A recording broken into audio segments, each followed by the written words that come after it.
네, 네, 안녕하십니까. 김정민의 그레이트 게임입니다. 오늘은 제가 제목을 그 촛불 반란의 카르마라고 잡았습니다. 이제 많은 분들이 이제 슬슬 그 경기가 나쁜 거를 이제 체감하시는 분들이 생긴 것 같습니다.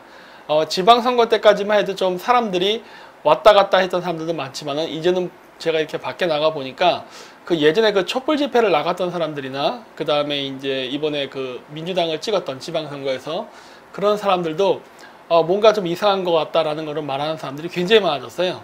처음에는 뭐 제 주변 지인만 그랬는데 이제는 그게 아니라 이제 모르는 사람들도 심지어 택시 운전사 아저씨도 그런 얘기를 자주 하더라고요. 왜냐면 경기가 이제 나쁘다는 게 이제 실감이 되기 때문에 그렇습니다.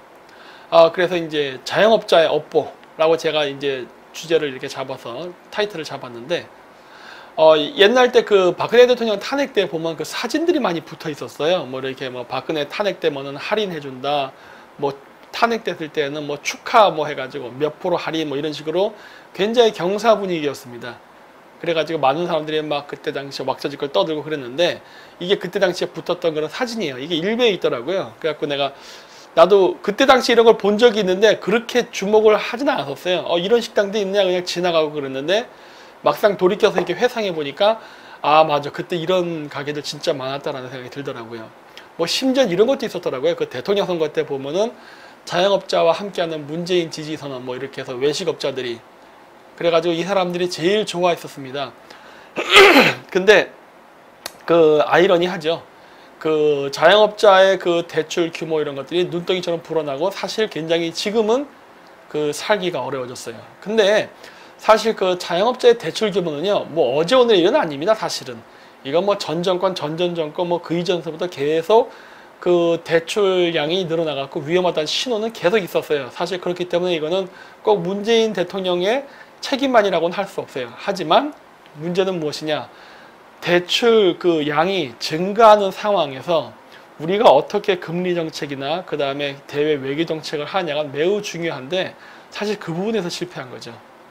왜 그러냐면은 그 고집스럽게 그 대학교 때부터 했던 그 주사파 교육에 의해 가지고 무조건 반미를 외치다 보니까 자신들의 이데올로기 때문에 국민 경제가 망쳐지는 것에 대해서 신경을 안 썼죠. 여기에 문제가 있다는 거예요, 사실은. 원래 정치인이라는 것은 적과의 동침도 하고 필요에 따라서는 적과도 제의를 하는 건데 이 이데올로기의 노예가 된 사람들은요, 자신들이 믿는 것 외에는 아무것도 안 보입니다. 그러다 보니까 지금 북한 만나고 뭐 김정은이랑 악수한 거 이런 걸 갖고 성과라고 얘기하지, 그 과정 속에서 주변 국가와 관계가 나빠져서 한국 경제가 무너지고 자영업자가 몰락하고 실업률이 상승하는 거는 그냥 그들의 입장에서는 자신들의 이상을 이루기 위한 희생이라고 보는 거예요. 그래서 별로 관심 안 갖습니다. 자, 이거는 그때 당시의 동영상인데 한번 보고 가도록 하겠습니다. 우리 박 평론가님 먼저 네. 5월 고용동향 수치 보시고 어떤 생각이 드시던가요? 사실 저도 처음 보는 숫자라 저도 경제부에 오래 있었던 기자입니다만 그런 숫자를 본 건 사실 처음입니다. 아시겠지만 뭐 그 8년 4개월 만에 가장 나쁜 수치였고요. 제가 기획재정부 출입할 때만 해도 20만 명 수준으로 줄어든다 그러면 우리 이거 좀 문제 있는 것 아닌가 이런 얘기가 나왔었는데 한 자릿수는 저도 처음 보는 숫자라 경제부총리가 충격적이라는 단어를 입에 올리는 그 상황 자체가 사실 충격적이었습니다. 우리 현장에 계신 우리도 노무사님은 또 생각이 조금 남다르셨을 것 같아요. 예, 뭐 항상 현장에서 이제 사업주분들이나 이제 근로자분들이 어렵다 이렇게 얘기를 하고 있었었고 상반기에도 그런 부분들이 이제 솔직히 굉장히 좀 나빠지고는 있구나는 정도는 느껴졌습니다. 하지만 수치를 통해서 확인하는 결과는 그야말로 그 앞서 말씀하신 것처럼 굉장히 충격적이었습니다. 예. 이게 그 TV 토론이 있었는데 충격적이었다는 얘기를 많이 해요. 그러니까 굉장히 나빴다는 거예요. 아까도 얘기했지 않습니까? 원래 자영업자들의 대출이라던가 영업 불황은 늘 있었던 거예요. 사실 전 세계적인 지금 불황 상황에 들어가기 때문에 내수시장이 약하고 수출에 의존하는 한국의 입장으로서는 당연히 생기는 일이긴 해요. 하지만 이거를 심화시켰다는데 문제가 있는 거예요. 근데 뭐 이제 와서 뭐 자영업자들 뭐 후회해봐야 어쩌겠습니까? 그래서 사실 이런 여러 가지 복합적인 문제를 생각해야 되거든요. 근데 우리나라 사람들이 머릿속에 갖고 있는 그런 의식이란 건 조선시대에 무슨 도덕적 뭐 이런 걸 얘기하는데, 여러분 서양 국가들이 개항을 하고 아시아랑 만나고 전 세계랑 그 세계의 시장을 열었을 때는요, 도덕 정치한 거 아니에요. 무역하자고 개항한 거 아닙니까? 개항의 목적이 뭐예요? 무역이지. 물건을 사고 팔고. 바로 비즈니스적인 사고방식에서 서양인들이 접근을 했고 오늘날 서양 국가들이 그러한 헤게모니 질서를 만들어 놨는데 지금도 조선시대적 사고방식을 가지고 유교적 도덕정치를 얘기하니까 우리나라 정치인들이 자꾸 현실과 어긋나는 정치를 하는 겁니다. 이건 사실 여야가 다 똑같아요. 그래서 둘 다 고쳐야 될 부분인데 어쨌든 현실적인 시각을 가져야 됩니다. 더구나 이 현실적인 시각이 부족한 상황에서 사회주의적 경제주의 시스템을 또 신봉한다? 진짜 문제죠. 그래서 제가 예전에도 늘 얘기했잖아요. 문재인 정권이 그래서 위험하다고 했던 거예요. 자, 보십시오. 연평균 증가율 1990년대에 12%에서 2000년대에 가면 2.8%, 2010년대에는 1.7%로 급락하면서 1인 가구 증가에 저성장, 최저임금, 인상 겹쳐 급격한 퇴출 막아야 이렇게 해가지고 지금 우리나라가 고령화 저출산에 지금 불황까지 와가지고 굉장히 어려운 상태예요. 그래서 그 영업이익 증가율이 2013년에는 2.9%였다가 2014년에는 1.9, 2015에는 2.1, 2016년에는 2.3 등 2% 내외를 내밀고 있어요. 성장을 안 해요, 성장을. 그리고 이거 보시면 이제 취업자. 이건 2018년 5월 기준입니다. 보십시오, 지금. 우리나라에서 제조업, 도매업, 숙박업, 음식업 등 전부 다 그 돈을 버는 것과 관계된 것들은 죄다 마이너스로 가고요. 우리나라 국민 세금으로 일자리가 창출되는 공공행정만 지금 인구가 늘고 있습니다. 이거는 결코 바람직한 게 아니에요. 예를 들어 볼게요. 그 러시아가 그런 경우인데 러시아가 지금 그 서방 국가들이랑 전쟁을 하면서 우크라이나 사태 이후에 경제 제재를 당하고 있거든요. 그래서 경제가 좀 안 좋습니다. 근데 지금 러시아가 어떤 상태냐면요. 경제 제재를 서방 국가로부터 받다 보니까 수출이 잘 안 되잖아요. 그러니까 기름을 팔긴 파는데 기름값이 떨어져서 잘 수익이 안 난다던가 아니면 다른 해외 비즈니스가 잘 안 된다던가 그래가지고 우리나라에서 보이는 것처럼 뭐 제조업, 도소매업, 숙박업, 서비스업 같은 거는 전부 마이너스로 가요. 그런데 러시아에서 유일하게 증가하는 게 뭐냐? 바로 공공 서비스 행정입니다. 우리나라랑 지금 똑같아요. 이 일이 왜 발생했겠어요? 즉 외교를 잘못하게 되면은 과거 러시아가 우크라이나 사태 때문에 국제적으로 외교적인 갈등이 생기면서 이런 문제가 생겼던 것과 똑같은 패턴으로 지금 우리나라 실업자의 그 어떤 패턴의 그래프가 나타나기 시작하다는 거예요. 이거는 외교 실패 때문에 나타나는 실업률이에요. 자, 그리고 비트코인 600만 원 선 떨어졌죠. 물론 이건 6월 20일 기준입니다. 또 변했을 거예요. 근데 이런 식으로 돼 있고 주식 한번 봐볼까요? 이 주식 보시면은 외국인 지분율이라고 있어요. 이 보시면은 그 외국인 지분율이 전반적으로 마이너스를 기록하고 있다는 걸 볼 수 있습니다. 5월 29일서부터 6월 20일까지의 그래프인데 거의 대부분 마이너스예요. 그러면은 외국 자본들이 우리나라 기업의 주식을 다 팔고 해외로 떠날 때 그러면은 그 주식은 떨어져야 되는데 그때 당시에 떨어지지 않고도 뭐 완만하게 올라간다든가 아니면 그렇게 폭락하는 일은 없었어요. 그거 왜 그랬느냐? 우리나라 개인과 기관 투자자들이 샀기 때문입니다. 여기 그래프에도 보시면요. 전부 기관 투자자들이 샀다는 게 그래프상에 나타나요. 그래서 지금 우리나라는 그 주식시장도요. 외국인들은 빠져나가고 빠져나가면 생기는 그 공백을 전부 다 개인 투자자들하고 기관 투자자들이 메꾸고 있다는 걸 알 수 있어요. 이거 계속 반복되면 어떻게 되죠? 우리나라에서 외환이 고갈됩니다. 이거 왜 그러면 외국 투자자들이 나가겠어요? 여러분 주식시장에서 항상 얘기하는 게 뭐냐면 말하는 순서가 외국인 투자, 기관, 개인이에요. 왜? 그게 투자 액수거든요. 액수. 우리나라 주식을 가장 많이 갖고 있는 건 한국인이 아닙니다. 외국인이지. 그런데 이런 외국인들이 우리나라에서 떠나는 이유는 뭐예요? 물론 세계 경제 불황도 있어요. 하지만 여러 요인이 있지만 사실 근본적인 원인은요. 외교 실패예요. 중국하고 친한 나라는 모토를 키워주냐. 이런 게 굉장히 심하다고요. 그러다 보니까 어떻게 돼요? 떠나는 거예요. 그리고 그 OECD 선행지수라는 게 있죠. 이게 보면은 박근혜 대통령 탄핵 시점을 기점으로 해가지고 우리나라의 그 경기 선행지수가 급락하기 시작합니다. 그래서 제가 2017년 2월 28일인가 그때서부터 제가 그 한창 박근혜 대통령 탄핵이라는 움직임이 대세일 때 막 그때 제가 강의하면서 그 민주당 비판하고 그런 걸 많이 했었어요. 그래서 그것 때문에 제가 역사 강의로 처음 유튜브 시작해서 모아놨던 팬들이 그때 와장창 빠져나갔습니다. 한 7, 80%가 빠져나갔어요. 그때 제 입장이 마치 지금 대한민국이 중국을 바라보는 입장하고 똑같았죠.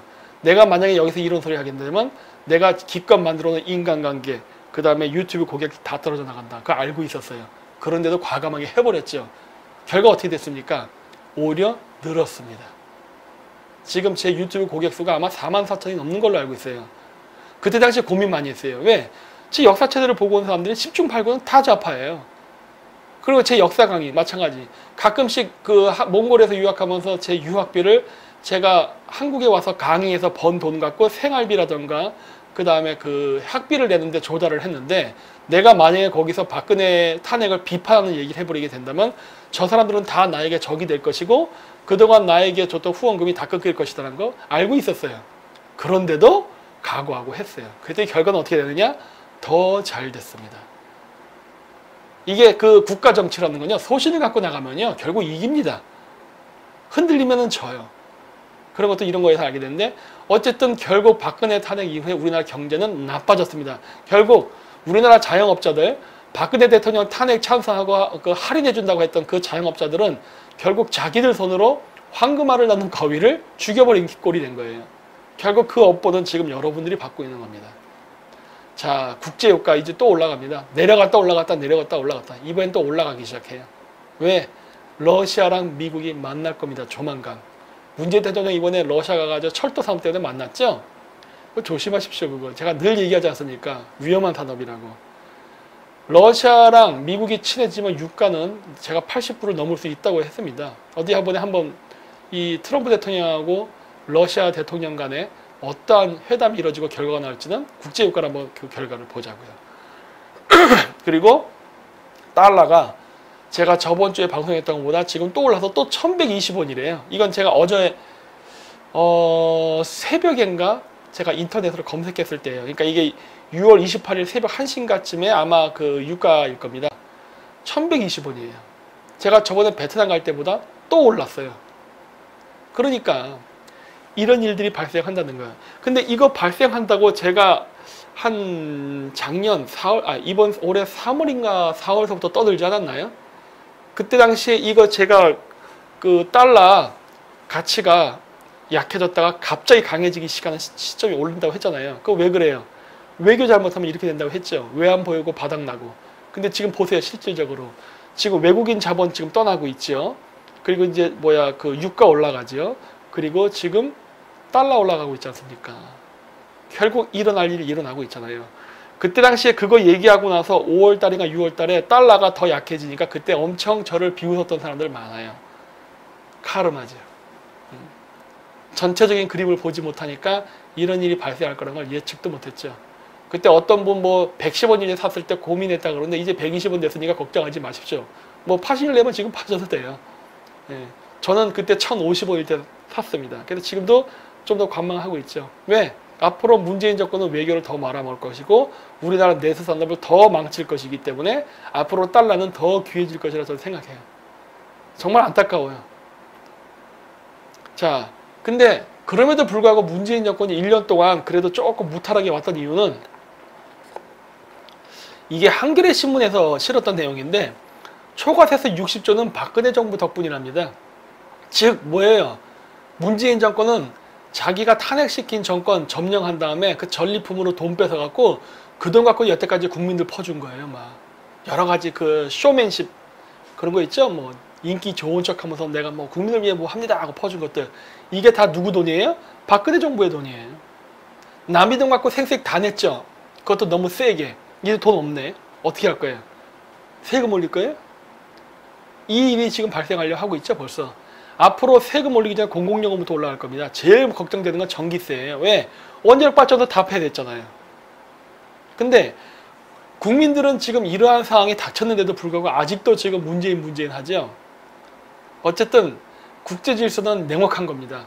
여러분들의 그러한 그 감성적인 그 정치관 그리고 국제관이 결국 여러분들을 어떻게 망치든지 앞으로 남은 3년 한 6개월 동안 보게 될 겁니다. 자, 이번에 그 트럼프하고 김정은 두 수뇌가 만나가지고 이번에 비핵화 문제로 회담을 했죠. 그런데 아니나 다를까 역시 중국이 또 방해를 했습니다. 근데 아직도 제가 늘 그 밖에 나가서 강의하는 거지만 왜 우리나라 보수단체 쪽에는 아직도 반중을 이야기하는 사람들이 아직 증가하지 않느냐 한 겁니다. 물론 과거에 비해서는 많이 증가했어요. 과거에는 진짜 얘기하지 않았지만은 지금은 이제 반중을 이야기하는 사람들도 많이 늘었습니다. 태극기 부대. 하지만 태극기 부대 중에는 지금도 반중을 이야기하지 않는 부대가 가장 크고 가장 강력한 재원을 갖고 힘을 가지고 움직이고 있습니다. 이거 이래가지고 이게 어떻게 제대로 된 보수를 할 수 있습니까? 그리고 그러한 태극기 부대를 어떻게 미국이 도와줄 수 있겠어요? 네? 이거 생각해야 됩니다. 그리고 박근혜 대통령을 살리고 싶으면요. 왜냐면은 문재인 정권이 지금 문제가 많아요. 문재인 정권은 쓰러질 수 있는 요소가 많고 앞으로 민심이 계속 떠날 겁니다. 많은 실정 때문에. 그렇게 되면 다시 혹시 압니까? 자유한국당에서 다시 정권을 잡을 수 있는 기회가 생길지 그 생기게 되는 구심점은 어쩌면 박근혜 대통령을 중심으로 뭉치는 게 더 쉬울 수도 있어요. 그런데 박근혜 대통령을 지지한다는 무리들이 죄다 친중파라면요. 미국 입장에서는요. 박근혜 대통령이 대통령이 되는 걸 원하지 않는 상황으로 갑니다. 왜 그러느냐? 그랬다가는 박근혜 대통령을 중심으로 해서 그 주변의 환관과 같은 무리들이 죄다 박근혜 이름 팔아가지고 친중 정책할 게 뻔하기 때문에 이러면은 안 돼요. 이러면은 다시 우리가 다시 정권을 잡을 수 있는 기회도 박탈당하게 됩니다. 그래서 제가 자꾸 친중 정치인들 색출해가지고 우리나라 국회에서 쫓아내야 된다고 하는 거예요. 자, 지금 현재 한국은 그 트럼프랑 그러니까 미국 회담 이후에 판문점 남북선언 이행 전방위로 확대한다 해서 무슨 내용들이 나오고 있느냐? 여기 보면은 남북 출입국 사무소도 만든다 그러고 동해선, 경의선, 철도, 도로 연결, 그다음 현대화 산업 이런 거 개성공단 얘기하는 거겠죠. 등등을 하겠다고 지금 난리법석을 떨고 있는데 착각하지 마십시오. 그 당시에 미국 정상회담에서 나왔던 공동선언문 있죠. 제3항에 나오는 비핵화를 할 때에 그 판문점 선언에 입각해서라는 내용이 나오는 구절은 여기 제가 보여드리지만 완전한 비핵화에 대한 이야기예요. 그 앞쪽에 나오는 이야기는 완전한 비핵화가 선행되지 않는다면요. 이루어질 수 없는 내용입니다. 근데 지금 문재인 정권은요. 북한이 아직 비핵화에 대한 아직 어떤 구체적인 액션이 없었음에도 불구하고 지금 김치국물부터 마시고 있단 말이에요. 미국은 절대 하지 않는다 그랬어요. 이거 착각하지 말라는 거예요. 그리고 이거 하려고 하게 되면요. 북한의 경제개발 지원금이 올라가는 거를 못하게 하기 위해서 어떤 일이 발생할 것 같습니까? 우리나라의 수출이 줄고 우리나라의 외환 자금이 줄게 돼 있어요. 미국은 간접적으로 자금줄을 끊어버리면 돼요. 명분은 많습니다. 관세 인상도 있고요. 그 다음에 주식시장에서 외국 자본, 특히 미국 자본 빠져나가서 코스닥을 붕괴시키는 방법이 있고 기타 여러 방법이 있어요. 그런 방식으로 할 거예요. 대북 제재를 했는데 국제법을 어겼다 해갖고 이렇게 하기보다는 간접적으로 돌려서 압박을 가할 게 뻔합니다. 결국 이 주사파 정치인들의 그 친북적 이데올로기가 결국 우리나라 경제를 다 무너뜨리는 거예요. 왜? 이데올로기의 노예는 현실에 대한 감각이 무감각하기 때문에. 따라서 판문점 선언을 미국에서 얘기했던 이유는 북한의 그 철도 개발이라던가 그 다음에 개성공단을 개발하겠다는 게 아니라 판문점 선언에 있는 비핵화를 실현하라는 의미로서 집어넣는데 자기 마음대로 자기적 해석하고 있지 않습니까? 이래가지고 우리나라 경제가 살아남겠어요? 그러니까 실업률이 늘어나는 거예요. 또 어떤 얘기를 합니까? 강경화 외교장관 지난 18일 직접 브리핑에 나서 한국은 연내 종전선언을 할 수 있도록 미국과 협의 중이라고 밝혔다. 그러다 미 백악관이 같은 날 북한 비핵화가 이루어져야 정전협정을 바꿀 수 있다고 밝혔다. 이런 얘기 나오잖아요. 판문점 선언에서 얘기하는 내용은 비핵화지 앞에 경제교류 아니에요. 착각하지 마십시오. 우리나라 국민들한테 지금 그런 식으로 세뇌시키려고 하고 있죠. 그리고 이러한 상황 속에서 시진핑도 그 종전선언을 지금 보류해달라고 지금 이야기를 했습니다. 왜 그래요? 지금 종전선언은 지금 한국에서도 얘기를 했죠. 근데 한국에서 이야기를 했는데 중국이 종전선언을 보류해달라고 한 이유가 뭡니까? 이것도 어떻게 보면은 한국이 중국한테 뒤통수 맞은 거예요. 왜? 한국은 이때를 얼씨구나 기회답시고 지금 막 접근하려고 했는데 중국에서는 하지 말자 그러죠. 왜 그러냐? 북한하고 미국이 무슨 밀담을 하는지 알 수 없는 상황에서 둘이서 그 종전선언을 해버리게 되면은 중국이 손해볼 수 있다. 그 얘기는 뭐예요? 즉 북한이 친미로 돌아설 수 있다예요. 그런 우려가 있기 때문에 시진핑이가 종전선언은 나중에 했으면 좋겠다라고 한 거예요. 왜? 그거는 나중에 중국도 포함이 된 3자 회담 때 하자는 얘기예요. 이렇게 지금 한반도 주변의 강대국들은요, 전부 자국의 이익을 위해서 온갖 계산과 셈법을 지금 만들어내면서 이 그 미북 정상회담, 그다음 북한 비핵화 문제를 해석하고 접근을 하고 있는데 한국만 안 하고 있습니다. 그 이데올로기 때문에. 그래서 여기 그 시진핑을 김정은이 3번 만났죠. 그래가지고 그때도 얘기했죠. 김정은이 뭐라 얘기했냐면, 김정은은 연설에서 오늘 조중이 한 집안 식구처럼 고락을 같이 하며 진심으로 도와주고 협력하는 모습은 조중 두 나라 관계가 전통적인 관계를 초월하여 동서거금에 유례가 없는 특별한 관계로 발전하고 있음을 내외에 뚜렷이 과시하고 있다고 말했다고 중앙통신은 전했다라고 해서, 이렇게 북한은 지금 현재 양다리 정책을 펼치고 있습니다. 미국 쪽에도 붙었다, 중국 쪽에도 붙었다 하면서 저울질을 하고 있죠. 그러면서 이 파워게임 속에서 뭔가 국익을 얻어내려는, 북한의 국익이겠죠. 이런 전략을 구사하고 있다는 거예요. 한국만 빼고. 그래서 이제 시진핑은 만약에 김정은이 친중을 할 경우에 경제특구도 만들고 경제개발을 하겠다는 통큰 투자를 하겠다고 하는 겁니다. 트럼프 대통령도 그랬죠.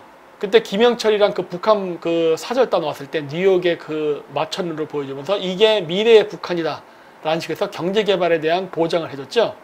시진핑도 좀 똑같은 제안하는 거예요. 자기 편으로 붙으라 하면서. 물론 선택은 김정은의 몫입니다.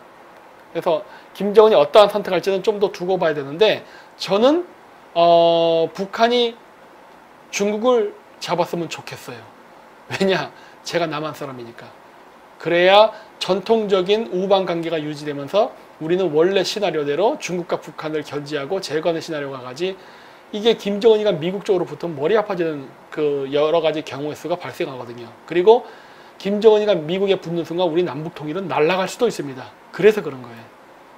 자, 그래서 트럼프는 이번에 뭐라고 얘기했느냐? 중국, 북한과 국경 문제에서 우리를 돕지 않을 가능성이 있다. 그 얘기는 뭐예요?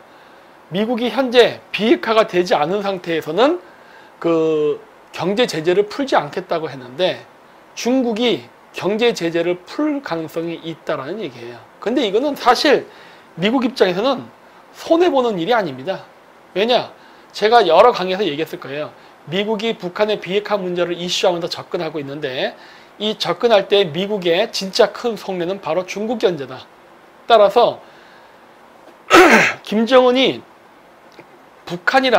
중국이랑 손을 잡는다던가 경제 교류를 한다던가, 그리고 또 그 중국이 그 비핵화가 아직 진행되지 않은 상태에서 지금 미국이 경제 제재를 하고 있는데 북한에 경제 지원을 하는 거, 이런 거냐 사실 미국이 원하는 바예요. 왜? 그런 것들이 이루어져야 미국이 중국을 합법적으로 경제 제재를 할 수 있기 때문이에요. 그렇기 때문에 지금 현재 많은 미중 전쟁이 일어나고 있죠. 무역 전쟁이 일어나고 있는 겁니다. 여기 보시면 이런 얘기가 나옵니다. IMF 경고장, 글로벌 부채 10년 전 금융위기보다 심각, 한국도 빨간불. 그래가지고 지금 전 세계가 죄다 빚더미에 앉아있고 여러 가지 지금 경제적 위기에 처해 있는데, 여기 보시면은 164조 달러의 부채 중 절반은 미국, 일본, 중국이 차지하고 있다 해요. 한 번 더 주변에 이해관계를 차지하고 있는 미국, 중국, 일본이 전 세계 부채의 절반을 차지하고 있다는 겁니다. 그리고 중국은 부채 규모가 2001년 1조 7천억 달러에서 2016년 25조 1천억 달러로 증가했다 해요. 와, 이거 어마어마하죠. 그래서 지난 10년간 세계 민간 부분 부채 증가액의 4분의 3을 차지했다 해요. 그러니까 지금 우리나라 주변에 남북 통일에서 이해관계를 갖고 있는 이 나라들이요, 죄다 빚더미의 나라예요. 근데 이 얘기를 제가 왜 하느냐? 여러분, 그 빚을 해결하는데 가장 좋은 방법이 뭐라고 생각하십니까? 뭐 열심히 일해서 빚을 갚는다? 그건 일반인의 사고방식이에요. 보통 강대국 차원에서 어마어마한 부채가 생겨서 이 빚을 없애고자 할 때는요, 전쟁을 했습니다. 1차 세계대전이 그랬고요. 2차 세계대전이 그랬어요. 늘 세계대전이 있기 전에는 세계 경제 공황이 왔었습니다. 지금 한반도 주변에 이해관계가 있어가지고 첨예하게 대립하는 미국과 일본이라는 서방국가, 그 다음에 중국과 러시아라는 이 과거 공산국가의 두 세력이 부딪히고 있는데, 이 국가들이 갖고 있는 부채가 전 세계 부채의 절반을 차지하고, 그 중에서도 중국은 가장 가파른 속도로 부채가 증가하는 나라 중에 하나예요. 그러면 그 다음 시나리오가 뭘 것 같아요? 이게 경제전쟁으로 가요. 그거는 과거 1차, 2차 세계대전 때도 똑같았어요. 그 다음에 일어난 게 뭐였습니까? 세계대전이었어요. 우리나라에서 세계대전이 일어날 가능성이 지금 생긴 거예요. 그래서 제가 늘 얘기했어요. 미국의 인도태평양 방어선에서 주요 컨트롤 지역이 있다. 넓게는 우크라이나를 포함해서 시리아, 그 다음에 인도 북부 국경지대, 그 다음에 남중국해, 한반도, 이 5지역이다. 이 5지역 중에 전쟁이 날 가능성이 아주 높은 지역이 이 5지역인데, 여태까지 한국은 이 5지역 중에 확률이 가장 낮은 지역이었는데, 지금 문재인 정권의 이 반미 정책으로 인해서 우리나라가 점점 전쟁이 날 수 있는 후보 지역에 우선순위 1등으로 올라가고 있다. 이런 얘기 많이 했을 거예요. 지금도 문재인 정권이 하는 대외 정책은 죽음을 부르는 정책이에요. 이 빚쟁이 국가들이 빚을 탕감하려면 결국 한바탕 전쟁을 해가지고 패전 국가들에게 모든 그 올가미를 씌워가지고 부채로부터 해방되는 그런 일을 하는데, 왜 하필 우리나라가 그 전쟁터가 돼야 하는 겁니까? 이런 어리석은 경제정책 때문에, 외교정책 때문에. 지금은 전쟁이 나기 전인데도 실업률 때문에 고통을 받고 경제가 나빠지고 있어요. 근데 이걸로 끝나는 게 아니라 자칫 잘못하면 북한의 비핵화 문제 때문에 전쟁까지 나게 생긴 거예요. 저는 늘 얘기했잖아요. 저는 만약에 전쟁이 나는 최악의 상황이 벌어지면은 남중국해에서 났으면 제일 좋겠다. 왜? 그래야 민간인들이 죽지 않고 군인들끼리 싸우고 해결되니까. 그것도 군인들이 덜 죽죠. 해전에서 배 한 척 가라앉아봐야 몇 명 죽겠습니까? 지상전에서 죽는 숫자보다 아무래도 적지요. 그런데 지금 대량 인명살상이 날 수 있는 지역으로 지금 문재인 정권이 아주 기를 쓰고 우리나라 쪽으로 전쟁터로 옮기고 있어요. 그런데도 우리나라 국민들이 그렇게 환영을 하고 좋아한다는 걸 보면은 우리나라 국민들이 아직도 국제 질서라든가 세계사의 흐름을 이해를 못하는 것 같아요. 그래서 보십시오. 미 국가 부채 GDP 78%, 2차 세계대전 후 최고 수준. 야, 전쟁 날 분위기는 다 끝났네요. 이제 희생자만 필요할 뿐이지. 그리고 일본 우익재단, 한미 전문가 불러 한반도 전쟁 시뮬레이션. 일본의 대표적인 우익 집단이죠. 그 사가와 재단 쪽에서 우리나라에서 그 평창올림픽이 열렸을 때일 거예요. 그때 당시에 한반도에서 전쟁이 날 경우 어떻게 한미 동맹, 한미일 동맹이죠. 군사가 어떻게 움직이고 중국이나 러시아가 어떻게 대응하나 이런 것들에 대한 모의 가상 전쟁 시뮬레이션을 한번 해봤었습니다. 그래서 여러 토론이 있었죠. 일본은 벌써 이게 발빠르게 준비하고 있다는 거예요. 일본이 왜 그럴까요? 여러분, 일본이요, 정보력이 굉장히 좋습니다. 주식이라든가 경제하시는 분들 중에도 일본 쪽 자료 참조하시는 분들이 많아요. 저도 그쪽 자료 많이 참조합니다. 왜? 일단 한국인 입장에서 가장 쉽게 읽을 수 있는 문헌이기 때문에 그래요. 영어보다는 아무래도 일본어로 보는 게 더 한국인 입장에서는 보기 쉬워요. 물론 9세대의 관점에서요. 한자가 많기 때문에.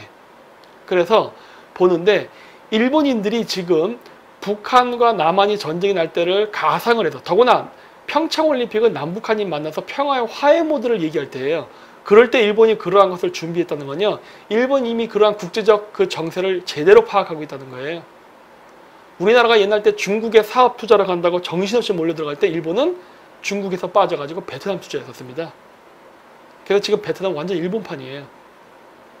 물론 지금 한국에 뒤늦게 들어가서 한국이 투자율 1등 어쩌고저쩌고 얘기를 하지만 실질적으로 오랫동안 베트남 관료와의 인간관계, 비즈니스 관계 이런 것들은 일본이 아주 터줏대감처럼 자리를 마련하고 있어요.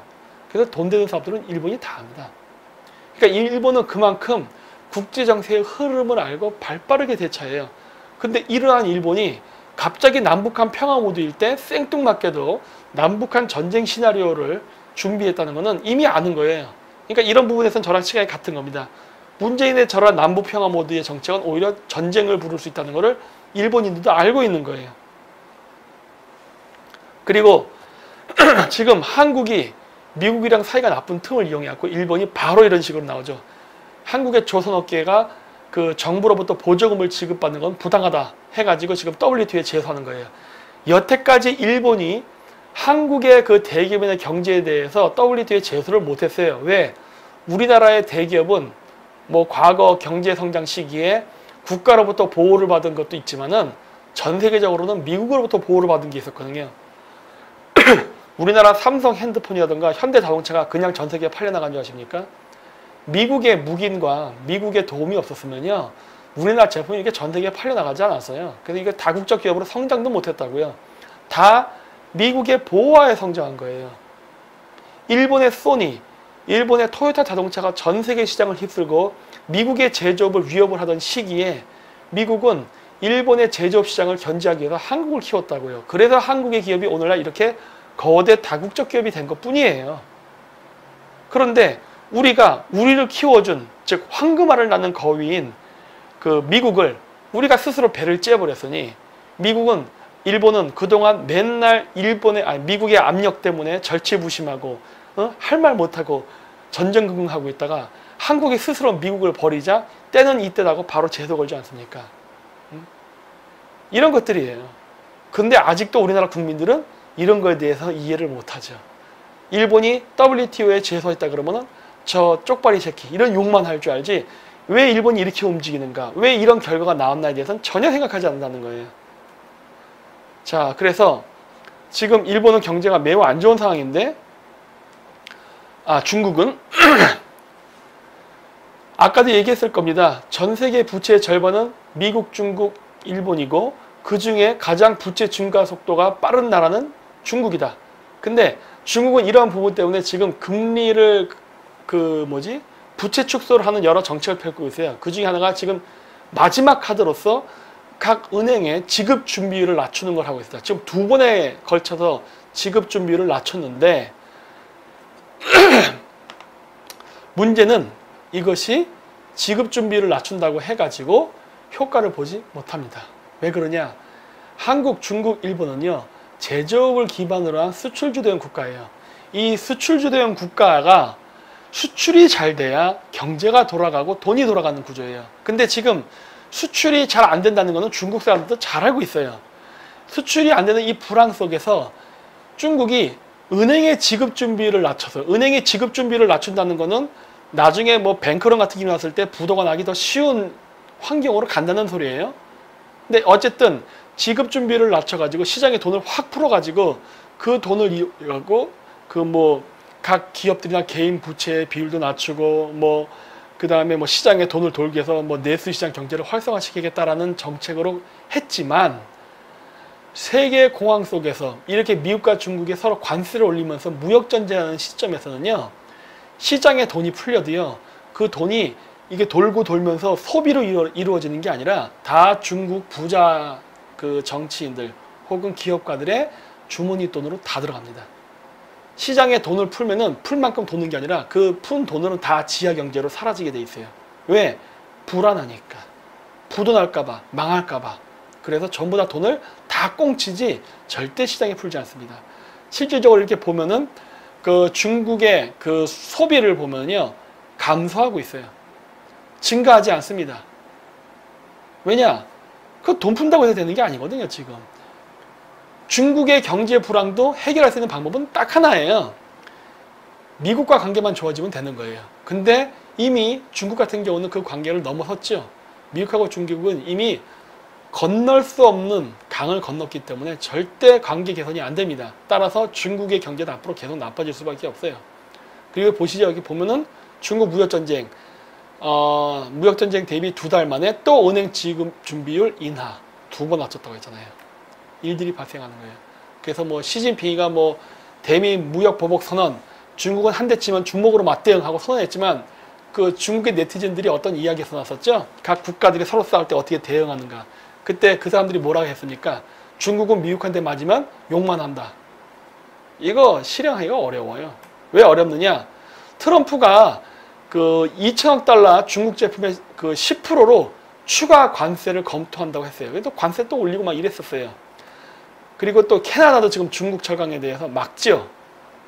중국 지금 수출에 문제가 있는 거예요. 자, 이러한 부분에 대해서 지금 중국이 어떤 식으로 대응했냐면요. 그래서 예전에 여기는 제가 신문 기사를 안 올렸습니다만 어떤 게 있었느냐면 중국이 그 미국산 콩에 대해서 관세를 부과한다고 했어요. 아마 그게 10%를 부과한다 했나? 하여튼 그랬어요. 몇 퍼센트인지 정확히 기억이 안 나는데 관세를 부과한다고 했어요. 그랬는데 그리고 나서 어떤 문제가 생겼냐? 중국 내에서 음식값이라든가 다른 그 물가가 폭등을 해버렸습니다. 왜냐? 수입에 의존을 하는데 그게 딴 데서 들어올 루트가 없거든요. 그러다 보니까 이게 이 재밌는 기사인데 여기 보시면은 이 기사가 뭐냐면 중국이 프랑스산 쇠고기 금수 해제를 한 다음에 농산물을요 항공기 수입 확대하겠답니다. 목적이 뭐예요? 미국의 견제. 근데 여러분 아니 프랑스랑 중국이 유라시아 대륙으로 붙어 있는데 뭐 그 잘난 그 실크로드 있지 않습니까? 그거 통해 갖고 어디 한번 철도로 수입하지 이거를 왜 비행기로 날릅니까? 응? 여러분 이 비행기로 물건을 수출 수입하게 되면요 가격이 어떻게 될 것 같으세요? 가격. 우리나라가 항공기가 없어서 배로 다 수출을 합니까? 항공기로 가면요 운반비가 너무 비싸요. 여러분 그 물건 그 비행기 한국 왔다 갔다 할 때 그 무게 초과하면 어마어마하게 막 물죠. 근데 배로 소포 붙이면 어떻습니까? 굉장히 쌉니다. 운반비가 싸요. 근데 지금 중국이요 그 프랑스산 농산물을 항공기로 수입하겠대요. 야 이거 삼성이 반도체나 수출할 때 항공기 쓰지 삼성이 뭐야 그 햇반 팔겠다고 항공기 쓰지는 않거든요. 이게 무슨 말이에요? 중국이 이런 식으로 감당할 수 있겠냐는 거예요. 어? 당장 미국 견제하겠다고 하지만 사실 중국은 지금 보니까 미국을 견제하겠다고 해놓고서 스스로 출혈 행위가 나는 지금 무역을 하는 거예요. 이거 어마어마한 적자가 날 텐데. 그리고 무역 전쟁 속에 중국 브라질 밀착 전략적 파트너 지향 하나 뭐 이런 기사. 그래서 브라질하고 파트너를 맺겠다는 거예요. 그 다음 또 뭐가 있냐면은 중국이 한국 등 아시아 5개국 대두 수입 관세율을 내달 0%로 인하하겠답니다. 이게 왜 그래요? 아까 얘기했잖아요. 미국하고 중국 간의 무역 전쟁 속에서 중국이 미국을 견제한다고 해가지고 미국산 대두의 관세를 인상시켰다고 했죠. 그러니까 미국산 그 콩을 안 사겠다는 거예요. 그런 정책을 펼쳤는데 그리고 나서 지금 콩이 부족하니까 어떻게 한 거예요? 아시아에서 그 콩을 조달하려고 한 거예요. 그러다 보니까 어떻게 돼요? 자기가 콩을 조달하려는 그 대상 국가들에게 수입 관세를 0%로 인하하겠다고 한 거예요. 이 마치 선심 쓰는 것 같죠. 하지만 이 관세율 0%는요 미중 무역 전쟁 속에서 일어난 현상에 불과합니다. 근데 잊지 마십시오. 이런 것 때문에 우리가 얼씨구나 좋다고 중국이랑 뭐 수출을 확대된다 이런 헛소리 하면 안 되는 겁니다. 왜 그러느냐? 중국 상무부 미국, 한국, 대만산 스티런의 반덤핑 관세. 구체적으로 한국, 미국, 대만 기업의 각자 6.2에서 7.5, 13.7에서 55.7%. 이게 한국이네. 미국이구나. 그래서 그 다음에 대만은 3.8에서 4.2. 그래서 한국이 6.2에서 7.5%의 반덤핑 과세를 부과받습니다. 그리고 그 외에 하나토탈, 그 다음에 LG화학, SK화학에서는 6.6%의 세율을 롯데케미칼과 기타 한국 기업에는 7.5%의 세율을 적용했다. 관세 무시잖아요. 즉 무슨 얘기예요? 중국이 미국하고 싸우면서 자기가 당장 눈앞에 손해보는 거에 대해서만 필요하니까 자기들이 아쉬우니까 관세 0% 해갖고 마치 큰 선심을 쓰는 것 같지만 그 외 나머지 항목은 어떻게 합니까? 관세를 다 올리고 있어요. 즉 뭐예요? 우리가 중국 편을 든다고 해서 중국이 우리 사정을 봐주지 않는다는 거예요. 중국은 철저하게 자기 이익을 위해서 매우 이기적으로 지금 외교를 하고 있습니다. 그런데 우리나라가 거기에 좀 딸려가면 안 되겠죠. 그리고 매티스 국무장관 이런 얘기했죠. 중국 주변국을 조공국으로 만들려 한다. 이거 맞는 말이에요. 그래서 이게 어디 해군사관학교 졸업식인 것 같은데 그는 지난 15일 해군대학 졸업식 연설에서 중국은 현재 국제질서를 바꾸기 위한 장기 계획을 갖고 있다며 명나라가 그들의 모델인 것 같다고 했다. 그러면서 좀 더 근육에 의존하는 방식이기는 하지만 다른 나라들의 조공을 바치는 속국이 되어 베이징에 굽신거릴 것을 요구하고 있다고 했다. 워싱턴 포스트는 20일 시진핑 중국 국가주석의 야심에 유식하게 경고한 것이라고 했다 해갖고 이런 얘기를 했어요. 이거 정확한 분석입니다. 중국이 대국굴기라고 해서 막 경제성장하던 2000년대 초반에 나왔던 게 뭐냐면 명나라였어요. 걔네들 컨셉이. 그래서 뭐 정화, 원정 이런 것도 얘기하면서 미 대륙을 최초로 발견한 거는 콜럼버스가 아니라 정화다. 뭐 이런 얘기도 하고 막 그랬었어요.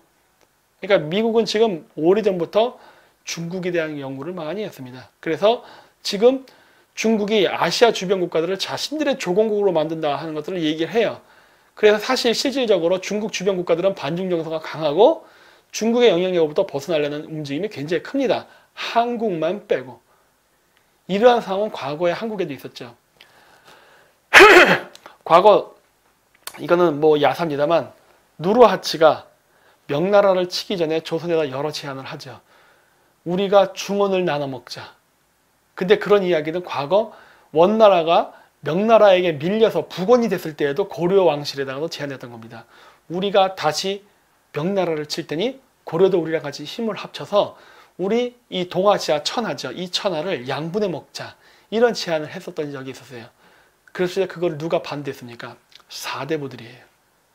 지금 중국하고 미국이 싸우고 있는 이런 상황 속에서 지금 우리나라에게 제가 늘 얘기하지만 만주수복의 기회가 왔다고 하죠. 이 절대절의 기회가 와 있고 그 조지 프리드먼 교수라든가 이런 사람들도 어떤 암시를 주잖아요. 그러면서 어떤 한국에게 어떤 좋은 미래가 있을 수 있다는 어떤 암시라든가 그래서 우리 미국하고 동맹관계를 강화해서 중국 견제하자 이런 이야기들이 많이 나오고 있는데 지금도 우리나라 위정자들은 여전히 중국에 붙어서 또 같은 역사적 실수를 되풀이하려 한다는 거예요.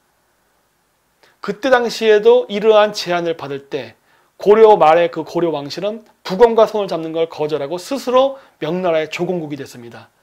그리고 명나라 말기에 누르하치가 점점 중원 천하를 장악하면서 패자가 되던 그 시점에서도 여전히 조선의 사대부들은 명나라를 붙잡고 조공국이 되기를 자처했어요.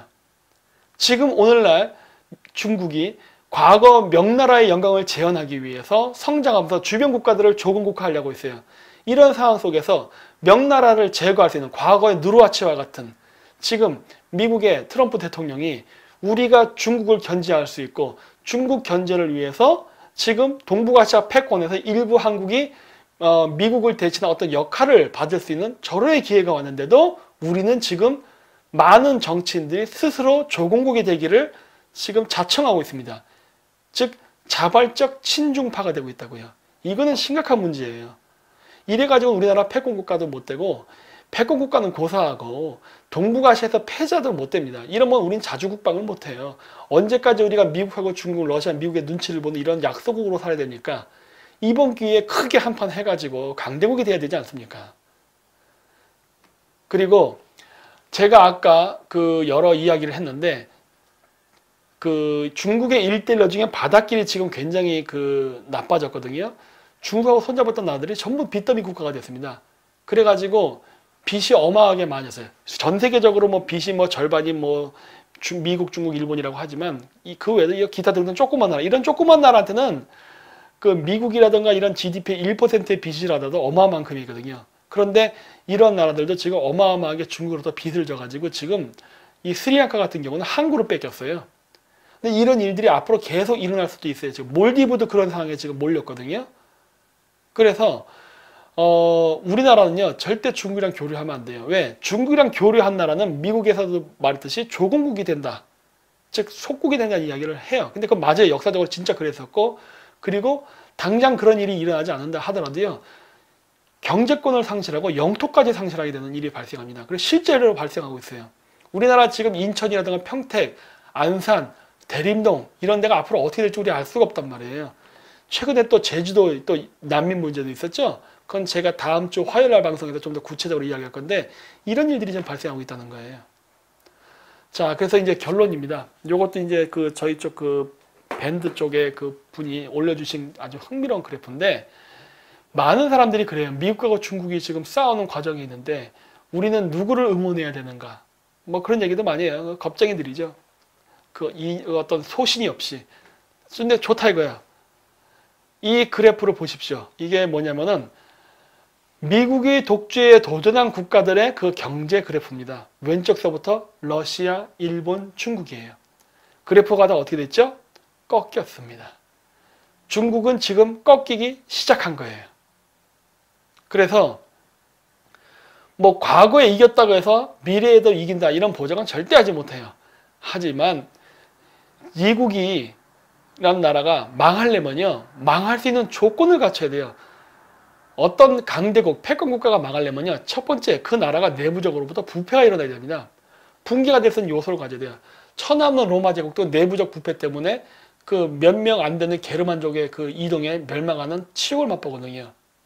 그랬는데 로마 제국이 한창 강성한 시기에는 로마 제국 군대의 10분의 1도 안 되는 군대 갖고도 최강의 각 국가였던 카르타고를 이깁니다. 근데 지금의 미국은요, 국력이 왕성해요. 국력만 완성한 게 아니라 그 내부의 정치인들의 사고방식이 애국주의자들이 많고 부정부패를 안 했다고 할 수는 없지만은 그 양이 얼마 되지 않습니다. 다른 나라에 비해서. 미국의 정치인들의 부정부패를 비교할 때 그러면 중국의 부정부패는 얼마나 될 것 같아요? 상상을 초월합니다. 중국은요, 이미 어마어마한 부정부패, 경제 부실, 산업 붕괴, 가계부채 등등 어마어마한 그 불안 요소가 많아요. 미국이 힘이 꺾인 나라라고 얘기하는데 미국을 비판하기 전에 미국과 경쟁하는 중국의 경제를 먼저 보라는 거예요. 중국은요, 더 이상 성장할 수 없는 한계에 와버렸다고요. 근데 이런 나라가 미국을 이긴다? 그런 사례는요, 그 어떤 역사 사례도 없었습니다. 지금도 보십시오. 러시아가 지금 미국에 견주어서 이길 수 있는 나라라고 보십니까? 안 됩니다. 내부적으로 산업이 다 붕괴됐고 러시아 사람들 마약, 보드카 이런 것 때문에 다 붕괴됐고, 그리고 가장 중요한 건 인구예요. 여기서 얘기하는 인구는 뭐 13억의 대인구 이런 걸 얘기하는 게 아니라 젊은 인구입니다. 이 OECD 국가 중에 유일하게 미국만 젊은 인구가 많은 나라예요.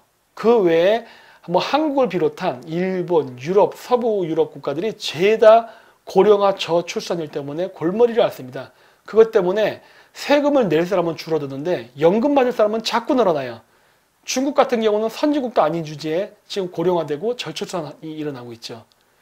중국은 미국하고 경쟁하면서 생산 인구가 지금 급감하고 있다고요. 근데 미국은 어떤가요?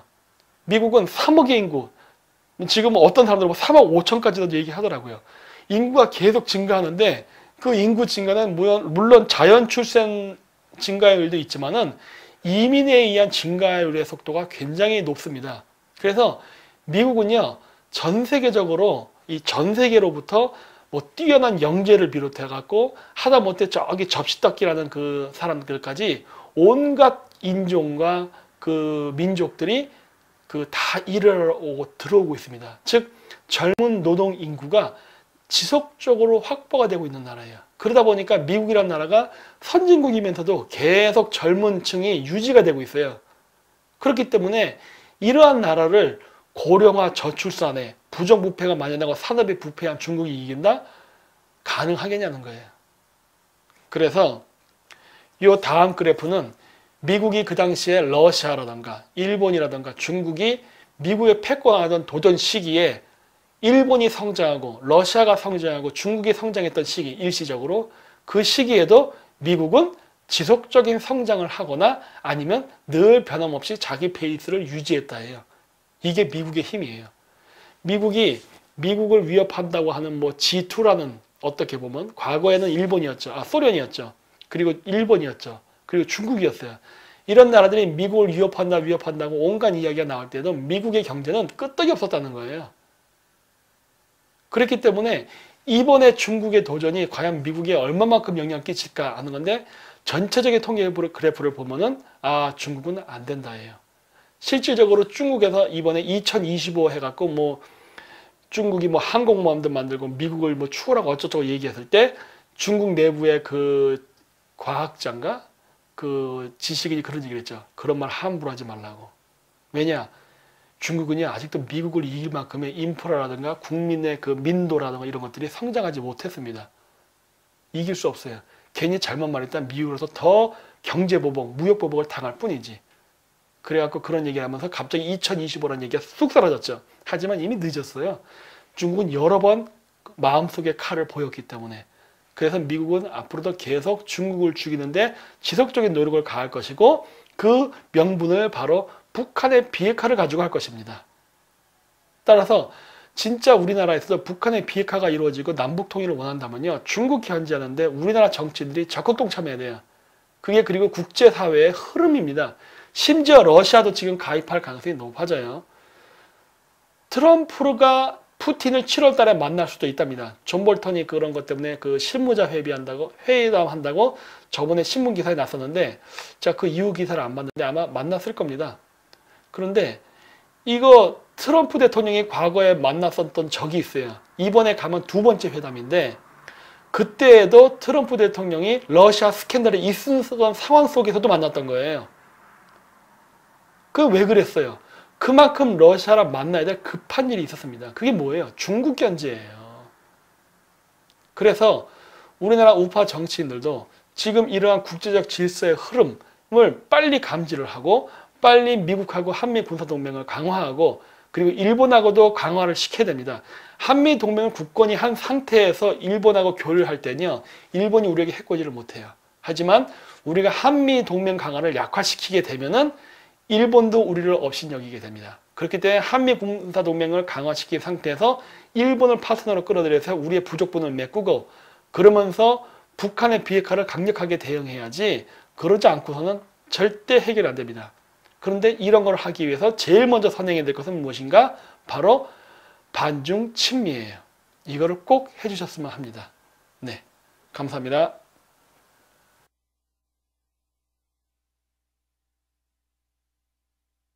제가 이번에 7월 21일 날 다시 한번 비공개 강의를 하고자 합니다. 그래서 아직 장소라던가 시간은 정해지지 않았는데 일단 날짜만 7월 21일로 정했고요. 일단 모집 방법은 제가 따로 유튜브 방송이라던가 다른 매체를 통해서 공고하도록 하겠습니다. 그래서 이번에도 강의 내용은요, 전반적인 내용은 늘 제가 이야기하지만 반미친중에 대한 내용이고, 이 반미친중 내용 플러스 이번에 하고자 하는 이야기는 어떻게 우리가 미국이 지금 비핵화라는 것을 명분으로 중국 견제를 하는데, 이러한 메커니즘 속에서 우리가 어떻게 경제 개발을 시킬 것이며 실업 문제를 구제하고 그리고 남북 통일과 그 다음에 북한의 비핵화를 이룰 수 있는가, 이런 부분에 대해서 한번 이야기하는 방식으로 한번 주제를 잡아보도록 하겠습니다. 그래서 많은 분들이 이번 제 7월 21일 강의에 관심과 참여를 해주셨으면 하고요. 좀 이제 실질적인 문제를 좀 많은 사람들과 공유하기 위해서 금액도 좀 많이 낮춰서 하도록 하겠습니다. 이제는 제 목표는 많은 사람들과 공유를 하고 확산하는 이제 목표가 있기 때문에, 뭐 그렇긴 하지만 또 저도 운영을 해야 되다 보니까 완전히 무료를 할 수 없으니까요. 그 부분에 대해서는 후원이다 생각하시고 양해를 해주셨으면 합니다. 네.